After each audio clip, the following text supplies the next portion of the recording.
2 കൊരിന്ത്യർ ലേഖനം 11 അധ്യായത്തിൻ്റെ 1, 2, 3, 4 വാക്യങ്ങളാണ് എൻ്റെ കണ്ടിന്യൂഷൻ. 3-ാമത്തെ എപ്പിസോഡ്.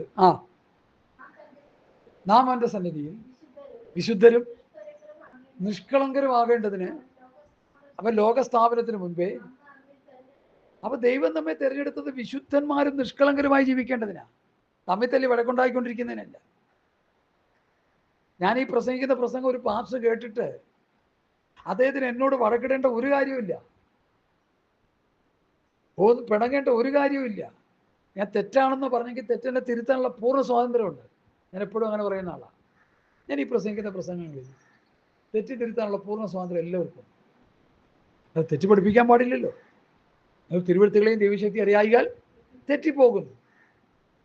പിശാചിന്റെ ശക്തിയെ ദൈവശക്തിയാണെന്ന് പറഞ്ഞ് ആസ്വദിച്ചുകൊണ്ടിരിക്കുന്ന പെന്തക്കോസ്തരുടെ ഇടയിലാണ് നമ്മൾ ജീവിക്കുന്നത്. ഈ നെഹ്റു സ്റ്റേഡിയത്തിൽ ഒരു മീറ്റിംഗ് നടത്തി, പിശാച് ഉറഞ്ഞു തുള്ളുന്നത് ഞാൻ കണ്ടതാ, ഉറഞ്ഞു തുള്ളുന്നത്. അതിനുശേഷം ഒരു കറുത്ത നീഗ്രോ എന്ന് പ്രസംഗിച്ചു, അപ്പോഴും പിശാച് ഉറഞ്ഞു തുള്ളുന്നത് വീഡിയോ കൂടി കണ്ട. ഞാൻ പോയില്ല. മനസ്സിലായോ? അപ്പൊ ദൈവത്തിന്റെ ശക്തി ഏത്, പരിശുദ്ധാത്മാവിന്റെ പ്രവർത്തനം ഏതെന്ന് തിരിച്ചറിയാൻ പറ്റാത്ത വിശ്വാസികളായി ഇന്ന്. എന്തുകൊണ്ടാണ് അങ്ങനെ തിരിച്ചറിയാൻ പറ്റാത്തത്? തിരുവഴുത്തുകളെയും ദൈവശക്തിയെയും അറിയായികയാൽ തെറ്റിപ്പോകുന്നു. തിരുവഴുത്തുകളെ അറിയേണ്ട പോലെ അറിയണം, ദൈവശക്തി അറിയേണ്ട പോലെ അറിയണം. പിശാച് നൃത്തം ചെയ്യുമ്പോൾ ദൈവത്തിന്റെ ശക്തിയാണെന്ന് പറയുന്നത് അതിനോടൊപ്പം കിടന്ന് തുള്ളുന്ന ഊണം പിടിക്കാത്ത വിശ്വാസികളാണ് ഞങ്ങളുടെ എറണാകുളം പട്ടണത്തിലുള്ള നല്ലൊരു ശതമാനവും. ഞാൻ എറണാകുളം പട്ടണത്തിൽ ജീവിക്കുന്നവനാ. മനസ്സിലായോ? എനിക്ക് വേദന, എൻ്റെ ചങ്കിന് വേദന ഉള്ളതുകൊണ്ടാണ് ഞാൻ ഇത് പറയുന്നത്. ഇതാരെങ്കിലും കേട്ടിട്ട് എന്നോട് നീരസപ്പെടണ്ട, എന്നോട് പ്രയാസപ്പെടണ്ട. നീ ദൈവവചനം അനുസരിച്ച് ജീവിച്ച്, പരിശുദ്ധാത്മാവിൻ്റെ നിറവിൽ ജീവിച്ച്, ആത്മശക്തി പ്രാപിച്ച്, പരിശുദ്ധാത്മാവിൻ്റെ നിറവിലുള്ള ശുശ്രൂഷകൾ ചെയ്ത് കർത്താവിൻ്റെ വരവിനുവേണ്ടി ജനത്തെ ഒരുക്കി നിർത്ത്. അല്ലെങ്കിൽ നിനക്കും നിന്റെ വിശ്വാസികൾക്കും നിത്യത പ്രാപിക്കാൻ കഴിയില്ല. 3 തരം ഉറപ്പാണ്. വിഷയത്തിലേക്ക് ഞാൻ വരുന്നു. ഇപ്പോഴും നമ്മൾ പിടിച്ചടക്കിയത് ന്യായപ്രമാണം സംബന്ധിച്ച് അക്ഷരത്തിന്റെ പടക്കത്തിലല്ല, ആത്മാവിന്റെ പുതുക്കത്തിൽ സേവിക്കേണ്ടതിന് നാം ന്യായപ്രമാണത്തിൽ നിന്ന് ഒഴിവുള്ളവരായി. പുതിയ നിയമസഭ ന്യായപ്രമാണത്തിൽ നിന്ന് ഒഴിവുള്ളവരായി. കർത്താവിന്റെ കുഞ്ഞുങ്ങൾ ന്യായപ്രമാണത്തിൽ നിന്ന് ഒഴിവുള്ളവരായി എന്ന് വെച്ച് പഴയ നിയമം പഠിപ്പിക്കേണ്ടെന്നോ പഠിക്കണമെന്നൊന്നും അർത്ഥമാകുന്നില്ല. 5 യാഗങ്ങളെ കുറിച്ച് സ്തോത്രം പുറപ്പാട് പുസ്തകം, ലേവ്യ സംഖ്യ, ആവർത്തനത്തിലൊക്കെ പഠിപ്പിക്കുന്നുണ്ട്. ആ യാഗങ്ങൾ എന്താണെന്നും അത് ആക്ഷരിക യാഗങ്ങളാണ്, അതിൻ്റെ നിഴലും പൊരുളും എന്താണെന്ന് നമ്മൾ പഠിപ്പിച്ചു കൊടുക്കുക. ഒരു കുഴപ്പമില്ല. പുതിയ നിയമത്തിലെ യാഗം അതല്ല. പുതിയ നിയമത്തിലെ യാഗം ഏതാ? നിങ്ങളുടെ ശരീരങ്ങളെ ജീവനും വിശുദ്ധിയും ദൈവത്തിന് പ്രസാദമുള്ള യാഗമായി സമർപ്പിപ്പീൻ. നമ്മെ തന്നെ കർത്താവിന്റെ സന്നിധിയിൽ ഒരു യാഗവസ്തുവാക്കുക. യഹൂദൻ കാളക്കിടാവിനെയും ആട്ടുംകുട്ടിയെയും പശുക്കിടാവിനെയും കൊണ്ടുവരുമ്പോൾ നമ്മൾ നമ്മെ തന്നെ കർത്താവിൻ്റെ യാഗപീഠത്തിൽ സമർപ്പിക്കുക. സമർപ്പിച്ച് നമ്മുടെ പഞ്ചേന്ദ്രിയങ്ങൾ, റോമാലേഖനം 6-ാം അധ്യായത്തിലേക്ക് കയറണം. അത് മുമ്പ് പാപം ചെയ്തുകൊണ്ട് നമ്മുടെ അവയവങ്ങൾ നീതി ചെയ്യാനായിട്ട് സമർപ്പിക്കണം. റോമാലേഖനം ഞാൻ എടുത്തു വച്ചേക്കണം, 6-ാം അധ്യായം. അത് തന്നെയാണ് എൻ്റെ മുമ്പിൽ ഇരിക്കുന്ന വാക്യം. എൻ്റെ 12-13. ആകയാൽ പാപം നിങ്ങളുടെ മർത്യശരീരങ്ങളിൽ എൻ്റെ മോഹങ്ങളെ അനുസരിക്കുമാറി പാടരുത്. നിങ്ങളുടെ അവയവങ്ങളെ അനീതിയുടെ ആയുധങ്ങളായി പാപത്തിന് സമർപ്പിക്കുകയും വരുത്. നിങ്ങളെ തന്നെ മരിച്ചിട്ട് ജീവിക്കുന്നവരായും നിങ്ങളുടെ അവയവങ്ങളെ നീതിയുടെ ആയുധങ്ങളായി ദൈവത്തിന് സമർപ്പിച്ചു കൊള്ളുവീൻ. ഈ 12-13 വാക്യം ഇങ്ങനെ പറയുന്നതിൻ്റെ പ്രധാന കാരണം, റോമാലേഖനം 6-3-4 വാക്യം വായിച്ചു വരുമ്പോൾ നമ്മൾ പാപസംബന്ധമായി മരിച്ച് യേശുവിനോട് ചേർന്നു, സ്നാനത്തിലൂടെ യേശുവിനോട് ചേർന്നു. ഗലാത്യലേഖനത്തിൽ യേശുവിനെ ധരിച്ചു, യേശുവിനോട് ചേർന്നു, യേശുവിനോട് ധരിച്ചപ്പോൾ നമ്മൾ പുതിയ സൃഷ്ടിയായി. ആ പുതിയ സൃഷ്ടിയായ നാം ഇനി ചെയ്യേണ്ടത് എന്താണ്? പണ്ട് പാപം ചെയ്തുകൊണ്ടിരുന്ന അവയവങ്ങളെ നീതി ചെയ്യാനായിട്ട് സമർപ്പിക്കണം. ആകയാൽ പാപം നിങ്ങളുടെ മർത്യശരീരങ്ങൾ അതിൻ്റെ മോഹങ്ങളെ അനുസരിക്കുമാർ ഇനി വാടരുത്. നിങ്ങളുടെ അവയവങ്ങളെ അനീതിയുടെ ആയുധങ്ങളായി പാപത്തിന് സമർപ്പിക്കുകയും വരുത്. നിങ്ങളെ തന്നെ മരിച്ചിട്ട് ജീവിക്കുന്നവരായി നിങ്ങളുടെ അവയവങ്ങളെ നീതിയുടെ ആയുധങ്ങളായി ദൈവത്തിന് സമർപ്പിച്ചു കൊള്ളുവീൻ. പണ്ട് പാപം ചെയ്തു ന്യായപ്രമാണത്തിൻ്റെ വ്യവസ്ഥിതി ജീവിച്ചപ്പോൾ പാപം ചെയ്തുകൊണ്ടിരുന്ന നമ്മുടെ പഞ്ചേന്ദ്രിയങ്ങൾ, എന്താ പഞ്ചേന്ദ്രിയങ്ങൾ? കണ്ണ്, മൂക്ക്, നാക്ക്, ത്വക്ക്, ചെവി. ഈ പഞ്ചേന്ദ്രിയം നീതി ചെയ്യാനായിട്ട് സമർപ്പിക്കണം. മൊബൈൽ ഫോൺ ഉപയോഗിച്ചപ്പോൾ അത് കണ്ണുകൊണ്ട് പാപം ചെയ്യുകയാണെന്ന് പൊട്ടിച്ചു കളഞ്ഞ ആളല്ലേ പറഞ്ഞപ്പോൾ എനിക്ക് ഓർമ്മയുണ്ട്. നല്ല കാര്യം അത്. ആ പൊട്ടിച്ചു കളഞ്ഞ പാപം ചെയ്യണ്ടെന്ന് കരുതി. ഹല്ലേലൂയ. അങ്ങനെയൊക്കെ ചിന്തിക്കുന്ന ആരുണ്ട്? ടി വി വെച്ച് ലോകത്തിലെ ചപ്പും ചവറും കണ്ടുകൊണ്ടിരുന്ന ഒരു അച്ചായനുണ്ട് ഞങ്ങളുടെ കൂട്ടത്തിൽ. രക്ഷിക്കപ്പെട്ടപ്പോൾ എന്ത് ചെയ്തു? ടി വി എല്ലാം കൂടി കൊണ്ടുവന്ന് ദൂരക്കളഞ്ഞു. പെണ്ണും പിള്ളേയും മക്കളും ഗുണപ്പെടാത്തതുകൊണ്ട് പിന്നെയും തിരിച്ചു കൊണ്ടുപോകും. ഇവിടെ തലയും കുത്തി കിടപ്പുണ്ട്. ഇപ്പോൾ പുതിയ നിയമ വെളിപ്പാടെല്ലാം പോയി, ഉപദേശങ്ങളെല്ലാം, ആളെ പേരൊന്നും ഞാൻ പറയുന്നില്ല. അതുകൊണ്ട് നിങ്ങൾ പുള്ളി കേൾക്കുന്നെങ്കിൽ ഇത് പുള്ളി കേൾക്കുന്നുള്ളൂ, ഇത് മനസ്സിലായിക്കോട്ടെ. നമുക്കൊരു കാര്യം നമ്മൾ ചിന്തിക്കണം. നമുക്ക് ഈ പുതിയ നിയമ വചനത്തിൻ്റെ വെളിപ്പാട് കിട്ടിയാൽ അതനുസരിച്ച് ജീവിച്ചോ. അല്ലെങ്കിൽ എന്താ പറ്റും? ഇന്നത്തെ പഠന വിഷയം അനുസരിച്ച് എന്താ പറ്റും? നമ്മുടെ മനസ്സ് ക്രിസ്തുവിനോടുള്ള ഏകാഗ്രതയും നിർമ്മലതയും വിട്ട് വഷളായി പോകും. മണവാളം വരുന്നത് വരെ നമ്മുടെ ഹൃദയവും നമ്മുടെ മനസ്സും നമ്മുടെ ചിന്തകളെല്ലാം എന്തിനെ കുറിച്ചായിരിക്കണം? മണവാളൻ വരുന്നു, മണവാളൻ വരുന്നു. ഈ മത്തായിയുടെ സുവിശേഷം 25 നമ്മൾ പഠിക്കുമ്പോൾ 5 കന്യകമാരെ കുറിച്ച് പഠിപ്പിക്കുന്നു. അവിടെ പല നിലയിലാണ് ആ ഭാഗം എടുത്ത് പലരും പഠിപ്പിക്കുന്നത്. എനിക്ക് അതിനോടൊന്നും വലിയ യോജിപ്പില്ല. പിന്നെ ഞങ്ങളെ ദൈവവചനം പഠിപ്പിച്ചത് അതിൻ്റെ 10ാമത്തെ വാക്യം ഒന്ന് വായിച്ചേ. മത്തായി 25:10. മത്തായി 25:10. അതാണ് അവിടുത്തെ പ്രധാന കണ്ടൻസ്. അതിൻ്റെ മീറ്റായ ഭാഗം അതാ. അല്ലെ എണ്ണയും മറ്റോ ഇതൊന്നും കിടന്ന് പിടിക്കേണ്ട കാര്യമൊന്നുമില്ല.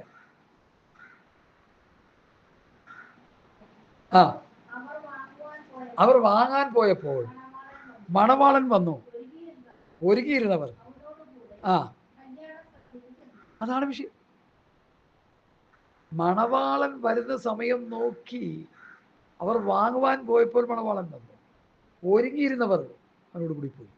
ഇവിടെയും യേശു കർത്താവ് വരുമ്പോൾ നമ്മുടെ ഹൃദയം വഷളായി പോകാതെ, ക്രിസ്തുവിനോടുള്ള ഏകാഗ്രതയും നിർമ്മലതയും വിട്ട് നമ്മുടെ ഹൃദയം വഷളായി പോകാതെ, ക്രിസ്തു എന്ന ഏക പുരുഷന് വേണ്ടി നിർമ്മലതയോടെ വിശുദ്ധിയോടെ നമ്മുടെ ഹൃദയത്തെ കാത്തുകൊണ്ട്, നമ്മുടെ ജീവിതത്തെ കാത്തുകൊണ്ട്, ആത്മാവിലെയും ജഡത്തിലെയും സകല കൺമഷവും നീക്കി നമ്മെ തന്നെ വെടിപ്പാക്കി, നമ്മെ തന്നെ വിശുദ്ധീകരിച്ച്, നമ്മെ തന്നെ സൂക്ഷിച്ച്, നമ്മെ തന്നെ നിർമ്മലീകരിച്ച്, നമ്മെ തന്നെ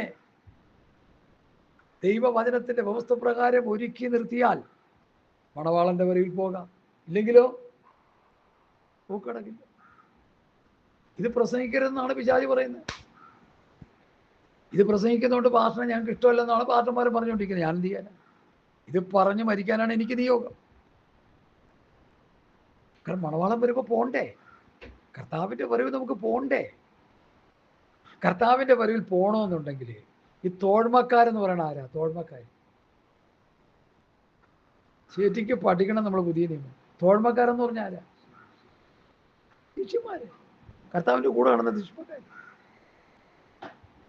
നിന്റെ ശിഷ്യന്മാർ ഉപവസിക്കുന്നില്ല, നിന്റെ ശിഷ്യന്മാര് കൈ കഴുകാതെ ഭക്ഷിക്കുന്നു എന്നൊക്കെ പറഞ്ഞ് ശാസ്ത്രിമാരും പരീശന്മാരും കള്ളന്മാര് അവരെ ഇരട്ടിച്ച നരകത്തിൽ മനുഷ്യനെ കൊണ്ടുപോയിക്കൊണ്ടിരിക്കുന്നവരാ. കടലും കരയും കടന്ന് ഒരുവരെ മതത്തിൽ ചേർത്തിട്ട് ഇരട്ടിച്ച നരകത്തിന് യോഗ്യരാക്കി തീർക്കുന്നവരായിട്ടാണ് കർത്താവ് ശാസ്ത്രിമാരെയും പരീശന്മാരെയും പഠിപ്പിക്കുന്നത്. അവരിയ്ക്കുന്നത് മോശയുടെ പീഠത്തിലാണ്. മത്തായിയുടെ സുവിശേഷം 21-ാം അധ്യായം നന്നായിട്ട് കുറിച്ചിട്ടോ. മത്തായി 21 ശരിക്കും വായിച്ച് പഠിച്ചോ. ഹല്ലേലൂയ, സ്തോത്രം. അതുപോലെ ഇന്ന് പലരും അങ്ങനെയാ. പുറമെയുള്ള പരിപാടി, വെള്ളത്തേച്ച ശവക്കല്ലേറെന്ന് ആരെ വിളിച്ചത്? ശാസ്ത്രിമാരെയും പരീശന്മാരെയും. പുറമേ നല്ല വെള്ളയും കടിച്ചിരിക്കുക. വെള്ള ഡ്രസ്സിനോട് എനിക്കൊരു വിരോധമില്ല, വെള്ള നല്ലതാ. പക്ഷെ വെള്ളയിട്ടുകൊണ്ട് സ്വർഗത്ത് പോകുന്ന ആരും ചിന്തിക്കരുത്. വെള്ളയും ധരിച്ച സഹോദരന്മാരും പാസ്റ്റർമാരൊക്കെ ഇഷ്ടംപോലെ നടക്കുന്നുണ്ട് സമൂഹത്തിലുണ്ടൊക്കെ. നല്ല കാര്യം, എനിക്ക് അവരോട് വളരെ ബഹുമാനവും സ്നേഹമുണ്ട്. പക്ഷേ ഈ വെള്ള ധരിച്ചുകൊണ്ട് സ്വർഗത്ത് പോകാമെന്ന് ആരും ധരിക്കരുത്. ജീവിതം വെള്ളയായിരിക്കണം, ജീവിതം വിശുദ്ധമായിരിക്കണം, ജീവിതം നിർമ്മലമായിരിക്കണം. ഇവിടെ 4 വിഷയങ്ങളാണുള്ളത്. ക്രിസ്തു എന്ന ഏക പുരുഷൻ, നിർമ്മല കന്യക, ഉപായത്താൽ ചതിക്കുന്ന സാത്താൻ, നിങ്ങളുടെ മനസ്സ് ക്രിസ്തുവോടുള്ള ഏകാഗ്രതയും നിർമ്മലതയും വിട്ട് വഷളായി പോകരുത്. ഈ 4 വിഷയങ്ങളാണ് 2 കൊരിന്ത്യർ ലേഖനം 11-ാം അധ്യായത്തിൻ്റെ 1 മുതൽ 4 വരെയുള്ള വിഷയം. 4-ാമത്തെ വാക്യത്തിൽ വരുമ്പോൾ, ഒരുത്തൻ വന്ന് ഞങ്ങൾ പ്രസംഗിക്കാത്ത യേശുവിനെ പ്രസംഗിക്കുകയോ, നിങ്ങൾക്ക് ലഭിക്കാത്ത വേറൊരു ആത്മാവെങ്കിലും, നിങ്ങൾ കൈക്കൊള്ളാത്ത വേറൊരു സുവിശേഷമെങ്കിലും ലഭിക്കുകയോ ചെയ്യുമ്പോൾ നിങ്ങൾ പൊറുക്കുന്നത് ആശ്ചര്യം. ഇപ്പം ഇവിടെ ഈ നിർമ്മല കന്യകയായി വിവാഹ നിശ്ചയത്തിന് വേണ്ടി ഒരുക്കിക്കൊണ്ടിരിക്കുന്ന ഈ സഭയെ ഒരുത്തൻ വന്ന് ഞങ്ങൾ പ്രസംഗിക്കാത്ത യേശുവിനെ പ്രസംഗിക്കും. അപ്പോസ്തലന്മാരുടെ പ്രസംഗം എന്തായിരുന്നു? പ്രധാന പ്രസംഗം എന്തായിരുന്നു? ഞങ്ങൾ ക്രൂശിക്കപ്പെട്ട ക്രിസ്തുവിനെ ഉയർത്തെഴുന്നേറ്റ ക്രിസ്തു. ആ ഉയർത്തെഴുന്നേറ്റ ക്രിസ്തുവിനെ പ്രസംഗിച്ച് ആ ക്രിസ്തുവിൽ വിശ്വസിച്ച് വരുന്നവരെ അപ്പോസ്തലന്മാരുടെ ഉപദേശം പ്രസംഗിച്ച് അവരെ ആത്മീയ വളർച്ചയിലേക്ക് നടത്തുക. സുവിശേഷത്തിൻ്റെ 1-ാം ഭാഗം എന്താ? മറ്റൊരുത്തൻ്റെ രക്ഷയില്ലാതെ നാം രക്ഷിക്കപ്പെടുവാൻ ആകാശത്തിൻ്റെ കീഴിൽ നൽകപ്പെട്ട വേറൊരു നാമമില്ല. അതാണ് സുവിശേഷത്തിൻ്റെ 1-ാം ഭാഗം. സുവിശേഷത്തിൽ 2 പാർട്ടുണ്ടെന്ന് ഞങ്ങളെ പിതാക്കന്മാർ പഠിപ്പിച്ചു. സുവിശേഷത്തിൻ്റെ 1-ാം ഭാഗം എന്താണ്? മറ്റൊരുത്തൻ്റെ രക്ഷയില്ലാതെ നാം രക്ഷിക്കപ്പെടുവാൻ ആകാശത്തിന് കീഴിൽ നൽകപ്പെട്ട വേറൊരു നാമം. അപ്പം യേശുവിനെ പ്രസംഗിച്ച് രക്ഷിക്കപ്പെട്ട് വരുന്നവരെ പിതാവിൻ്റെയും പുത്രൻ്റെയും പരിശുദ്ധാത്മാവിൻ്റെയും നാമത്തിൽ സ്നാനപ്പെടുത്തി സഭയിൽ കൊണ്ടുവന്നിരുത്തി മത്തായി 28:20 ഞാൻ നിങ്ങളോട് കൽപ്പിച്ചതൊക്കെ പ്രമാണിപ്പാൻ തൊക്കൊണ്ട് ഉപദേശിക്കൊണ്ട് സകല ജാതികളെ ശിഷ്യര് അതാ ചെയ്യേണ്ടത്. സഭകളത് ചെയ്യുന്നില്ലെന്നാണ് ഞാൻ പറഞ്ഞുകൊണ്ടിരിക്കുന്നത്. ഇന്നത്തെ സഭകളത് ചെയ്യുന്നില്ല. വേറെന്തൊക്കെയോ ചെയ്തുകൊണ്ടിരിക്കുക അവര്. എനിക്കറിയാം, പണ്ടൊക്കെ ഞങ്ങൾ പോയ ചർച്ചകളിൽ ആരാധന കഴിഞ്ഞാൽ യൂത്ത് മീറ്റിംഗ് എന്ന് പറഞ്ഞൊരു മീറ്റിംഗ് ഉണ്ട്. യൂത്തിൻ്റെ പാട്ട് മത്സരം, പ്രസംഗ മത്സരം, സാക്ഷി മത്സരം, എല്ലാം മത്സരമാണല്ലോ. മത്സരികളുടെ ഒരു കൂട്ടമായി പെന്തക്കോസ്തുകാർ പോകും. ഒരു വചനം നന്നായിട്ട് പ്രസംഗിച്ച് അവനെതിരെ മത്സരിക്കുക, അവനെ എങ്ങനെയെങ്കിലും വലിച്ച് തറയിടുക. ഇതാണ് മത്സരം. ഇത് ന്യായപ്രമാണത്തിൻ്റെ ആത്മാവാ, പഴയ നിയമത്തിൻ്റെ ആത്മാവാണിത്. ഹല്ലേലൂയ. ഇപ്പം നമ്മൾ പുതിയ നിയമ വിശ്വാസി ആയപ്പോൾ എന്താ നമുക്ക് സംഭവിച്ചത്? ആരെങ്കിലും ഒരാളെ വഴക്ക് പറഞ്ഞാൽ സ്വത്രം. എന്നെ പച്ച ചീത്ത വിളിച്ച തിരുവനന്തപുരത്തുള്ളൊരു സഹോദരനോട് ഓരോ ചീത്ത വിളിക്കുമ്പോഴും സ്വത്രം സ്വത്രം സ്വത്രം സ്വത്രം സ്വത്രം സ്വത്രം സ്വത്രം സ്വത്രം സ്വത്രം. അതോ മറ്റു കാര്യങ്ങളൊന്നും ഞാൻ പറയുന്നില്ല. പുള്ളി ഞാനായിട്ടുള്ള ബന്ധം വളരെ നല്ലൊരു ബന്ധമായിരുന്നു. ഒത്തിരി സഹായങ്ങളൊക്കെ ഞാൻ പുള്ളിക്ക് ചെയ്തിട്ടുണ്ടായിരുന്നു. പക്ഷേ അവസാനം ഒരു ദുർബല നിമിഷത്തിൽ എന്നെ ചീത്ത വിളിക്കാതെ ചീത്ത വിളിച്ച് അവസാനം ആ സഹോദരൻ ഒരു 40-45 വയസ്സിൽ ഈ ലോകത്തിൽ നിന്ന് മാറ്റപ്പെട്ടു എന്ന് പറഞ്ഞാൽ മതി. വലിയ ദുഃഖമുണ്ട്. ഇന്നും ഭാര്യയും കുട്ടികളും വിധവകളായിട്ട് താമസിക്കുക. ഇടയ്ക്കിടയ്ക്കൊക്കെ വിളിക്കാറുണ്ട്. തിരുവനന്തപുരത്ത് പോകുമ്പോൾ അവിടെ പോകണമെന്ന് എനിക്കൊരാഗ്രഹമുണ്ട്. ക്രിസ്തുവിൻ്റെ സ്നേഹം എനിക്ക് അതിനുവേണ്ടി നിർബന്ധിക്കുന്നു. പ്രിയമുള്ളവരെ, നമ്മളെ ആര് ചീത്ത വിളിച്ചാലും നമ്മളെ ആര് ഉപദ്രവിച്ചാലും നമുക്ക് അവരോടൊന്നും പരാതിയില്ല. കാരണം എന്താ? ക്രിസ്തുവിനെ പോലെ സഹിക്കാനും പൊറുക്കാനും ക്ഷമിക്കാനുമുള്ള സ്നേഹമാണ്, ആ ആത്മാവാണ് നമുക്ക് തന്നിരിക്കുന്നത്. അതുകൊണ്ട് നമ്മൾ ആ നിലയിൽ വേണം കാര്യങ്ങളെ മുൻപോട്ട് നയിക്കാൻ.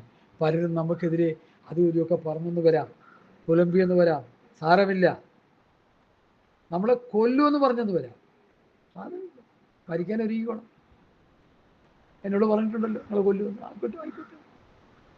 എന്നിട്ട് കർത്താവ് പറഞ്ഞാൽ നീ പറയുന്നത് വേഗം അങ്ങ് ചെയ്തു കൊടുത്തോ, കുഴപ്പമില്ല. പക്ഷെ ഒരു കാര്യമുണ്ട്, എൻ്റെ ആയുസിൻ്റെ ദൈർഘ്യം ദൈവസന്നിധിയിലായിരിക്കും. കർത്താവ് എനിക്ക് വേണ്ടി തന്നിരിക്കുന്ന ആയുസ് വരെ ഞാനിവിടെ എന്നെ ഒരു വിചാരം ചെയ്യാൻ കഴിയും, ഒരു വിചാരം ഒന്നും ചെയ്യാൻ കഴിയും.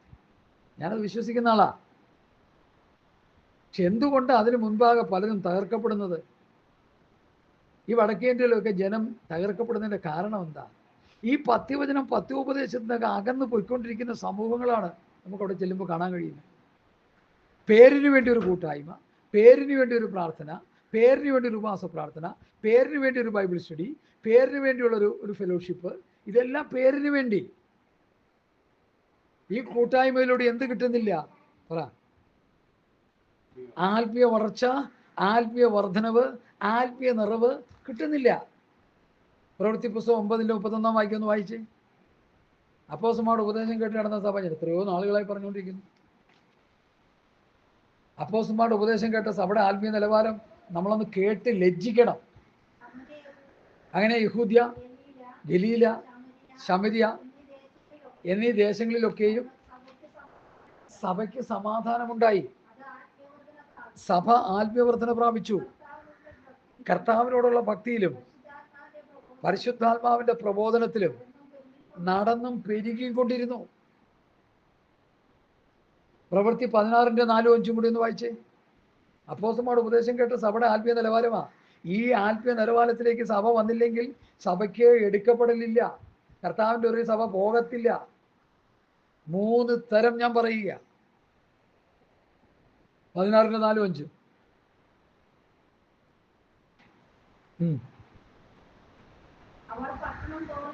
ആ, യെരുശലേമിലെ അപ്പോസ്തലന്മാരും മൂപ്പന്മാരെ വിധിച്ചു.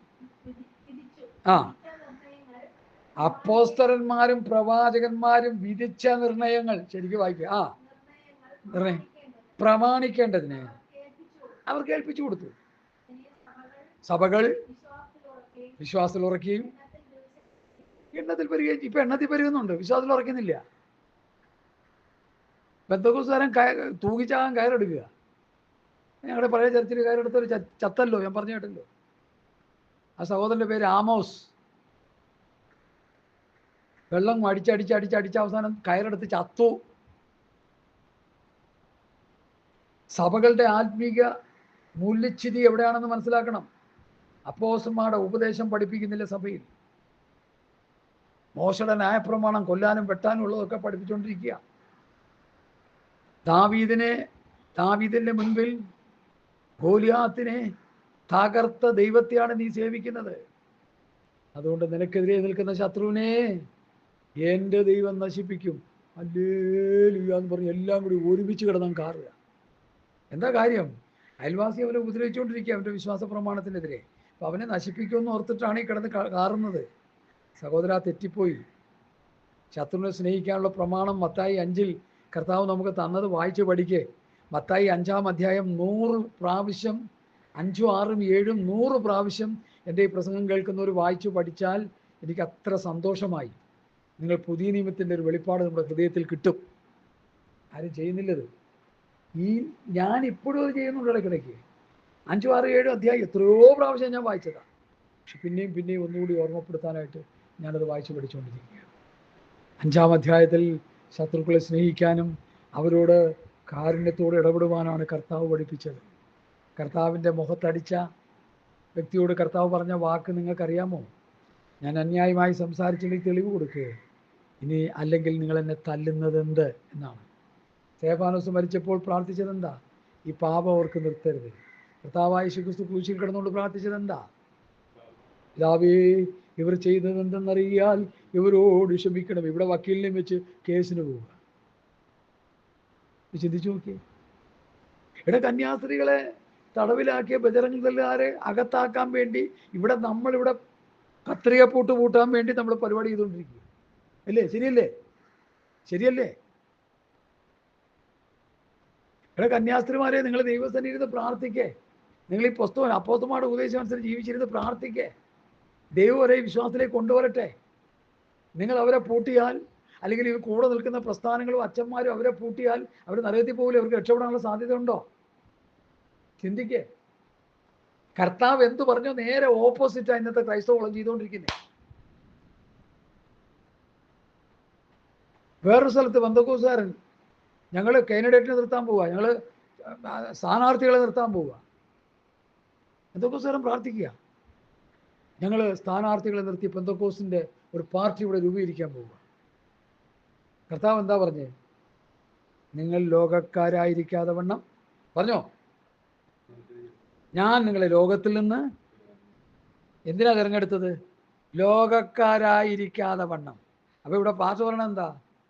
നമുക്കൊരു പാർട്ടി ഉണ്ടാക്കാം. ഉൽപ്പത്തി പുസ്തകത്തിൽ നോഹയുടെ കൊച്ചുമക്കൾ പറഞ്ഞു, നമുക്കൊരു ഗോപുരം ഉണ്ടാക്കാം. ഉണ്ടാക്കി അവസാനം തമ്പുരാൻ പൊളിച്ചു കളഞ്ഞു. അതുപോലെ പെന്തക്കോസ്തുകാർ എന്തൊക്കെ ഉണ്ടാക്കിയാലും അതെല്ലാം തമ്പുരാൻ പൊളിച്ചു കളയുമേ. വെറുതെ നാറ്റക്കേസിന് വേണ്ടി പോകല്ലേ, വിവരക്കേടുകൾ വിളിച്ച് പറയല്ലേ, പോഷത്വങ്ങൾ വിളിച്ച് പറയല്ലേ. നമുക്കൊരൊറ്റ നേതാവുള്ളൂ, അത് കർത്താവായ യേശുക്രിസ്തുവാ. നമുക്കൊരൊറ്റ ലക്ഷ്യമേ ഉള്ളൂ, അത് സ്വർഗരാജ്യമാ. അങ്ങോട്ട് പോകാൻ വേണ്ടി ഒരുങ്ങിക്കോണം. വെറുതെ ഇവിടെ കിടന്ന് പ്രശ്നം ഉണ്ടാക്കരുത്. ഞാൻ നോക്കി കന്യാസ്ത്രീമാരില്ലെന്ന് തോന്നണം. അവരുടെ നേതൃത്വ നിലകളിലുള്ളവരും മറ്റു ഇതര ക്രിസ്ത്യാനികളും എല്ലാവരും കൂടി ബജറംഗ് ദളിനെയും ശിവസേനക്കാരെയും RSകാരെയും പൂട്ടാൻ വേണ്ടി ശ്രമിച്ചുകൊണ്ടിരിക്കുക. അവരെങ്ങനെയെങ്കിലും അകത്താക്കി കാണാനായി ഇവർ സന്തോഷിക്കുന്നത്. കർത്താവ് പറഞ്ഞു ഇവിടെ ശത്രുക്കളെ സ്നേഹിക്കാൻ പറഞ്ഞപ്പോൾ ഇവരെന്താ ചെയ്യണേ? ഞാനൊന്ന് ചോദിക്കട്ടെ, എന്താ അവർ ചെയ്യണേ? എന്നെ ചീത്ത പറഞ്ഞതിന് വേണ്ടി ഞാൻ പ്രാർത്ഥിച്ചുകൊണ്ടിരുന്നു. അധികം ചീത്ത പറയാനായിട്ട് ദൈവം അവനെ അനുവദിച്ചില്ല എന്നുള്ളതാണ്. അപ്പം ഞാൻ എന്ത് ചെയ്യാനായിരുന്നു? ഒത്തിരി സംഭവങ്ങൾ ഉണ്ടായിട്ടുണ്ട് അങ്ങനെ, ഒത്തിരി. ഞാനതൊന്നും പറയാനായിട്ട് ഇവിടെ താല്പര്യപ്പെടുന്നില്ല. ഹല്ലേലൂയ. നമ്മളെ ഉപദ്രവിക്കുന്നവരെയും നമ്മളെ നിന്ദിക്കുന്നവരെയും നമ്മളെ പരിഹസിക്കുന്നവരെയും നമ്മുടെ ശുശ്രൂഷകൾക്കെതിരെ വാളെടുക്കുന്നവരെയും നമ്മൾ ശത്രുക്കളായിട്ട് കാണരുത്. അവർ കർത്താവിനെ അറിയാൻ വേണ്ടി നമ്മൾ ദൈവസന്നിധിയിൽ പ്രാർത്ഥിച്ചാൽ മതി. ദൈവവചനം ധ്യാനിച്ച് പ്രാർത്ഥിച്ചുകൊണ്ടിരിക്കുക. അപ്പോസ്തലന്മാർ ചെയ്തത് എന്താ? ഒരു പ്രാർത്ഥനയിലും പറഞ്ഞോ, പ്രാർത്ഥനയിലും വചന ശുശ്രൂഷയിലും ഉറ്റിരുന്നു. നമുക്കിപ്പോൾ കൺവെൻഷൻ നടത്താൻ നേരം കക്കൂസ പണിയുക, കൺവെൻഷൻ പന്തൽ പണിയുക. ഞങ്ങളുടെ ജനറൽ കൺവെൻഷൻ ഞങ്ങൾ തന്നെ സ്വന്തമായിട്ട് സ്ഥലം മേടിച്ച് വലിയ കെട്ടിടം കെട്ടി, കെട്ടിടമല്ല, ഈ ടെമ്പററി ഷീറ്റൊക്കെ ഇട്ട് ഞങ്ങൾ പണിതിട്ടിരിക്കുക. ഈ വർഷം തോറും ഞങ്ങൾക്ക് കൺവെൻഷൻ നടത്താനായിട്ട് എന്ത് വേണ്ട? പന്തലൊന്നും വേണ്ട, ഒന്ന് അലങ്കരിച്ചെടുത്താൽ മതി, ഞങ്ങൾക്ക് കൺവെൻഷൻ നടത്താം. സ്നാനപ്പെടാനായിട്ടോ ഒരു 10 തൊട്ടി 10 പേരെ നിർത്തി അങ്ങ് സ്നാനപ്പെടുത്തിക്കൊള്ളുക. എന്താവശ്യം? ബാത്റൂമോ 25 ഉണ്ടാക്കിയിട്ടിരിക്കുക. കിച്ചണോ, ജനറൽ കൺവെൻഷൻ ചാപ്പാട് കൊടുക്കാൻ വലിയ കലവറ പോലെ കിച്ചൺ ഉണ്ടാക്കിയിട്ടിരിക്കുക. ഞങ്ങളെ ദൈവം അങ്ങ് അനുഗ്രഹിച്ച തെറ്റിപ്പോയി, തെറ്റായ ദിശയിലൂടെയാണ് ഇന്ന് ആത്മീകരെന്ന് പറയുന്നവർ യാത്ര ചെയ്തുകൊണ്ടിരിക്കുന്നത്. എനിക്ക് വലിയ വേദനയുണ്ട് അത് കേൾക്കണം. എഫേസ്യ ലേഖനം 3:1 ഞാൻ പഠിച്ചു വന്നപ്പോൾ, സ്വർഗത്തിലെ സകല ആത്മീയാനുഗ്രഹത്താൽ ക്രിസ്തുയേശുവിൽ നമ്മെ അനുഗ്രഹിച്ചിരിക്കുന്നു. നമ്മളെ ആത്മീകമായി ദൈവം അനുഗ്രഹിച്ചു. നമ്മുടെ ആത്മാവിൻ്റെ രക്ഷയ്ക്ക് വേണ്ടുന്ന അനുഗ്രഹങ്ങളാണ് ഈ വേദപുസ്തകത്തിൽ കർത്താവ് നമുക്ക് നൽകി തന്നിരിക്കുന്നത്. അതിനെ കോട്ടിക്കളഞ്ഞ് കൂട്ടുചേർത്ത് മറിച്ചു കളഞ്ഞ് ദുരുപദേശം പ്രസംഗിച്ച് ജനത്തെ നശിപ്പിച്ച് നരകത്തിൽ കൊണ്ടുപോയിരിക്കുന്ന കള്ളപ്രവാചകന്മാരും ദുരുപദേഷ്ടകന്മാരും കുമിളുപോലെ മുളച്ചു കൊന്നുകൊണ്ടിരിക്കുന്നു. അതുകൊണ്ട് ജാഗരൂകരായിരിക്കുവാൻ ഞാൻ നിങ്ങളെ ബുദ്ധി ഉപദേശിക്കുന്നു. പാസ്റ്ററിന്റെ പ്രസംഗങ്ങളിലൊക്കെ എപ്പോഴും ഇത് തന്നെ ഉണ്ടാവും. ദുരുപദേശങ്ങളെ ഒഴിഞ്ഞു പോകുവാനും തെറ്റായ നടപടിക്രമങ്ങളെ ഒഴിഞ്ഞു പോകുവാനും മാത്രമേ ഞാൻ പറയുന്നുള്ളൂ. ആത്മീയ അനുഗ്രഹം പ്രാപിക്കാനുള്ള ഉപദേശങ്ങളെ ഞാൻ പറയുന്നുള്ളൂ. കർത്താവായ യേശു ക്രിസ്തു സമ്പന്നനായിരുന്നിട്ടും തൻ്റെ ദാരിദ്ര്യത്താൽ നിങ്ങൾ സമ്പന്നനാകേണ്ടതിന് നിങ്ങൾ നിമിത്തം ദരിദ്രനായി തീർന്ന നിങ്ങൾ കൃപ നിങ്ങൾ. അപ്പൊ കർത്താവ് സമ്പന്നനായത് എന്തിനു വേണ്ടിയാ? കർത്താവ് ദരിദ്രനായത് എന്തിനു വേണ്ടിയാ? നിങ്ങളെ സമ്പന്നനാക്കാനും. ഒരു ഉപദേശി പറയുന്നത് കേട്ട് ഞാൻ ഞെട്ടിപ്പോയി. സമ്പന്നൻ ദൈവം നമ്മെ സമ്പന്നനാക്കാൻ പോവുക. കാറ് മാറി, ലോറി മാറി, പിന്നെന്താ ഫ്ലൈറ്റ് മാറി, അങ്ങനെ ഇങ്ങനെ ലോകത്തിൻ്റെ ഭൗതികമായ അനുഗ്രഹങ്ങൾ മുഴുവൻ പ്രസംഗിച്ചു കൂട്ടി ആ അനുഗ്രഹത്തിലേക്ക് നടത്തുന്ന കള്ളപ്രവാചകന്മാരും ദുർപേക്ഷകന്മാരെയും എൻ്റെ വാത്സല്യ സഹോദരങ്ങളെ, പാസ്റ്റർമാരെ, നിങ്ങൾ വിട്ടുമാറിയില്ലെങ്കിൽ നിങ്ങൾ നാശത്തിലേക്ക് പോയി പതിക്കാനിടയായി. ഈ 2 കൊരിന്ത്യർ 12 1 മുതൽ 4 വരെയുള്ള വാക്യമാണ് നമ്മുടെ പഠന വിഷയം. ഇവിടെ ഞാൻ ക്രിസ്തു എന്ന ഏക പുരുഷനെ നിർമ്മല കന്യയെ ഏൽപ്പിപ്പാൻ നിങ്ങൾ വിവാഹം നിശ്ചയം ചെയ്തിരിക്കുന്നു. സർപ്പം ഹവ്വായെ ഉപായത്താൽ ചതിച്ചതുപോലെ സർപ്പം എന്ത് ചെയ്തു? ഉപായത്താൽ. ഇന്നും ആ ചതി നടന്നുകൊണ്ടിരിക്കുന്നത്. വേറെ നിലയിലാണെന്നുള്ളൂ. വശീകരണ വാക്ക് കൊണ്ട് ആരും നിങ്ങളെ ചതിക്കരുത്. തത്വജ്ഞാനം വെറും വഞ്ചനയെ കൊണ്ട് ആരും നിങ്ങളെ ചതിക്കരുത്. വചനം പ്രസംഗിക്കേണ്ട സ്ഥാനത്ത് തത്വജ്ഞാനം പ്രസംഗിക്കുക. ഈ തത്വജ്ഞാനം പ്രസംഗിക്കുന്ന മോട്ടിവേഷൻ ക്ലാസ് നടത്തുന്ന ഒത്തിരി പേരുണ്ട് നമ്മുടെ ഈ കേരളത്തിൽ, എല്ലായിടത്തും ഉണ്ട്. അവരുടെ മോട്ടിവേഷൻ ക്ലാസ് കണ്ടാലല്ലോ നല്ല ഊർജ്ജം നമുക്ക് കിട്ടും. അത് ജഡത്തിൻ്റെതാണ്. ഭാര്യ ഭർത്താവ് എങ്ങനെ ജീവിക്കണമെന്നും കുട്ടികളെ എങ്ങനെ വളർത്തണമെന്നും മോട്ടിവേഷൻ പ്രചോദനം ക്ലാസ് നല്ലതാണ്. പക്ഷെ ആത്മീയമായിട്ടൊരു ചുക്കും അവിടെ കിട്ടത്തില്ല. ആത്മീയമായിട്ടുള്ള പ്രചോദനം കിട്ടണമെങ്കിൽ കർത്താവും അപ്പോസ്തലന്മാരും തന്ന വചനങ്ങൾ വായിച്ച് പഠിച്ചനുസരിക്കണം. കർത്താവും അപ്പോസ്തലന്മാരുമാണ് സഭയെ ഉപദേശിച്ചത്, മറ്റാരും സഭയെ ഉപദേശിച്ചില്ല. ആ ഉപദേശത്തിൻ്റെ ഉള്ളിൽ നിന്നുള്ള ഉപദേശങ്ങൾ ആരുപദേശിച്ചാലും നിങ്ങളത് കേട്ടുകൊള്ളുക, അല്ലെങ്കിൽ ഒരു പ്രയോജനവുമില്ല. ആത്മീയമായി നമ്മളെ പുറകോട്ട് ഓടിക്കുക ചെയ്യും. പുറകോട്ട് ഓടിച്ച് അവസാനം എന്ത് ചെയ്യും? ഇവിടെ എഴുതിയിരിക്കുന്ന പോലെ നമ്മുടെ ഹൃദയം വഷളായി പോകും. ഉൽപ്പത്തി പുസ്തകത്തിൽ വഷളായ ഒരു കൂട്ടരെ എന്ത് ചെയ്തു എന്ന് എഴുതിയിരിക്കുന്നത്? ഉൽപ്പത്തി 6 ഒന്ന് വായിച്ച്, 6:11-12 ഇല്ല. ഉൽപ്പത്തി 6:11-12 ഇല്ലല്ലേ? കണ്ണാടി വെച്ചുകൊണ്ടൊക്കെ പറയണം കേട്ടാ.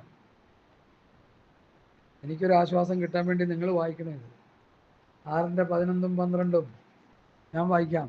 ഭൂമി ദൈവത്തിൻ്റെ മുൻപാകെ വഷളായി, ഭൂമി അതിക്രമം കൊണ്ട് നിറഞ്ഞു. ദൈവം ഭൂമിയെ നോക്കി, അത് വഷളായി എന്ന് കണ്ടു. സകല ജഡവും ഭൂമിയിൽ തൻ്റെ വഴി വഷളാക്കിയിരുന്നു. ഉൽപ്പത്തി 6:11-12 3 പ്രാവശ്യം വഷളായി വഷളായി വഷളായി എന്ന് എഴുതിയിരിക്കുക. വഷളന്മാരെ എന്ത് ചെയ്തു ദൈവം? പറ, എന്ത് ചെയ്തു സഹോദര? വഷളന്മാരെ എന്ത് ചെയ്തു? നോഹോട് പറഞ്ഞൊരു പെട്ടകം ഉണ്ടാക്കാൻ, നീ ഇതിൻ്റെ കുടുംബം അല്ല അതിൽ കയറാൻ പറഞ്ഞു. ബാക്കി വഷളന്മാരെ എന്ത് ചെയ്തു? വെള്ളം കൊണ്ട്, ജലപ്രളയം കൊണ്ട് കൊന്നുകളഞ്ഞു ദൈവം. ദൈവമാണോ അത് ചെയ്തത്? ഇവിടെ ക്രിസ്തുവിനോടുള്ള നമ്മളുടെയും ഏകാഗ്രതയെ വിട്ട് നിങ്ങളുടെ ഹൃദയം വഷളായി പോകുമോ എന്ന് ഞാൻ ഭയപ്പെടുന്നു. AD 1, 2, 3 നൂറ്റാണ്ട് വരെ സഭ ഉപദേശത്തിൽ നിന്നു, 3.5 നൂറ്റാണ്ട് വരെ. അത് കഴിഞ്ഞ് സഭ കുസ്റ്റൻഡോസ് ചക്രവർത്തി, ഒരു വലിയ ചക്രവർത്തി മാനസാന്തരപ്പെട്ടെന്ന് പറഞ്ഞ് സാത്താൻ സഭയുടെ ഉള്ളിലേക്ക് തിരികെ കയറ്റി അവരവൻ്റെ അനുയായികളും കൂടി ചേർന്ന് സഭയെ അശുദ്ധിയിലേക്ക് കൊണ്ടുപോയി. മാർട്ടിൻ ലൂതറിൻ്റെ കാലം വരെ ഒരു അന്ധകാര കാലഘട്ടത്തിൽ കൂടി സഭ പോയെന്നാണ് വേദപണ്ഡിതന്മാർ പഠിപ്പിക്കുന്നത്. അതിനുശേഷം മാർട്ടിൻ ലൂതർ നവോത്ഥാനത്തിൻ്റെ കർത്താവായി മുമ്പോട്ട് വന്നു. മാർട്ടിൻ ലൂതർ, ജോൺ വിക്ലിഫ് ആദിയായ കർത്താവിൻ്റെ വിലപ്പെട്ട ദാസന്മാർ. മാർട്ടിൻ ലൂതർ വിശ്വാസത്താലുള്ള നീതീകരണം പ്രസംഗിച്ചു. വിശ്വാസം, അത് കഴിഞ്ഞ് അതിൻ്റെ പിന്നാലെ നീതീകരണം, വിശ്വാസത്താൽ നീതീകരണം മാത്രം പോരെന്നും പ്രമാണം അനുസരിച്ച് ജീവിക്കണമെന്നും പ്രവൃത്തിയും വിശ്വാസം ഒരുപോലെ കൊണ്ടുപോകണമെന്നും അനേക ഭക്തന്മാർ എഴുന്നേറ്റ് പ്രസംഗിച്ച് രക്ഷാസ്നാനം, പരിശുദ്ധാത്മാ, വിശുദ്ധി, വേർപാട് ആദ്യ ഉപദേശങ്ങളെല്ലാം സഭയ്ക്ക് കിട്ടി. ആ ഉപദേശത്തിൻ്റെ തീർപ്പിൽ സഭ ജീവിച്ചു, ശക്തിയോടെ മുൻപോട്ട് വന്നു. എന്നാൽ പിന്നീട് നമ്മുടെ പെന്തക്കോസ്ത് പിതാക്കന്മാർ മരിച്ച് മൺമറഞ്ഞു പോയപ്പോൾ ഇന്ന് അവരുടെ തലമുറകളും കുറെ ന്യൂ ജനറേഷൻ പാസ്റ്റർമാരും എഴുന്നേറ്റ് സഭയെ ഉപദേശിച്ച് സഭയെ നരകാഗ്നിയിലേക്ക് കൊണ്ടുപോയിക്കൊണ്ടിരിക്കും. വേദനയോടെ, ദുഃഖത്തോടെ, നിറകണ്ണുകളോടെ. ദൈവമേ, ഞാൻ പറയുക, സന്തോഷത്തോടെയല്ല. ജനം നശിച്ചു കൊണ്ടിരിക്കുക. സ്വർഗരാജ്യത്തിന് വേണ്ടി ജനത്തെ ഒരുക്കുന്ന ശുശ്രൂഷകൾ കുറവാണ്. തൻ്റെ പുത്രൻ്റെ സ്വരൂപത്തോട് അൻപരാകുവാനാണ് ബാബു ജോൺ പാസ്റ്റർ സ്വത്രം ജനത്തെ ഒരുക്കുന്നതെന്ന് താൻ പറഞ്ഞപ്പോൾ എനിക്ക് വലിയ സന്തോഷം തോന്നി. എനിക്കൊരു കൂട്ടുകാരനെ കൂടെ കിട്ടിയല്ലോ. തൻ്റെ പുത്രൻ്റെ സ്വരൂപത്തോട് അൻപരാകാൻ, യേശു ക്രിസ്തുവിനെ പോലെ രൂപാന്തര ശരീരം പ്രാപിക്കാനാണ് തൻ്റെ ശുശ്രൂഷ. ഇന്ന് പലരും ചെയ്തുകൊണ്ടിരിക്കുന്നത് എന്താ? 10 ചക്രം കിട്ടുക, കൊച്ചുങ്ങളെ പഠിപ്പിക്കുക. ഒരു നല്ല ജോലി എന്ന നിലയിൽ ആ ശുശ്രൂഷ ഏറ്റെടുത്തിരിക്കുന്നത്. വചനം പ്രസംഗിക്കുന്ന ജോലിയൊക്കെ തന്നെയാണ് ഒരു ശുശ്രൂഷകൻ്റെ ജോലി. ഉപദേശം അതൊക്കെ ശരി തന്നെയാണ്, ഒരു ജോലി തന്നെയാണ്, പൗലോസ് പറയുന്നുണ്ട്. പക്ഷെ മറ്റവനെ കുഴിച്ചാടിക്കുന്നതല്ല, മറ്റവനെ നരകത്തിൽ കൊണ്ടേ തള്ളുന്നതല്ല ജോലി. ദൈവവചനം പ്രസംഗിച്ചവരെ ക്രിസ്തുവിൽ തികഞ്ഞവരാക്കി നിർത്തുക. ക്രിസ്തുവിൻ്റെ ഉപദേശം പ്രസംഗിച്ച് ജനത്തെ ക്രിസ്തുവിൽ തലയോളം വളർത്തിയെടുക്കുക, അവരെ നിത്യതയ്ക്ക് വേണ്ടി ഒരുക്കുക, അവരെ സ്വർഗരാജ്യത്തിൻ്റെ അവകാശികളാക്കി മാറ്റുക. ഇതാണ് എൻ്റെ പ്രസംഗ വിഷയം. ഇതാണ് നമ്മൾ ചെയ്യേണ്ടത്. അല്ലാതെ ഞാനൊരു പാസ്റ്ററായിട്ട് ഒരു ചർച്ചിൽ പോയിരുന്നിട്ട് കുറേ ആളെ കൂട്ടി, അവിടെ നിന്ന് ഇവിടെ നിന്നൊക്കെ കുറേ പേരെ കൂട്ടി കാര്യം രക്ഷയിലേക്ക് നടത്തുന്നില്ലെന്ന് ഞാൻ പറയുന്നില്ല. പാപമോചനമൊക്കെ പ്രാപിച്ച് രക്ഷയിലേക്ക് നടത്തി. രക്ഷയുടെ സുവിശേഷം പ്രതി രക്ഷയിലേക്ക് നടത്തിയതിന് ശേഷം പിന്നെയാണ് അപകടം. മനസ്സിലായിക്കോണേ.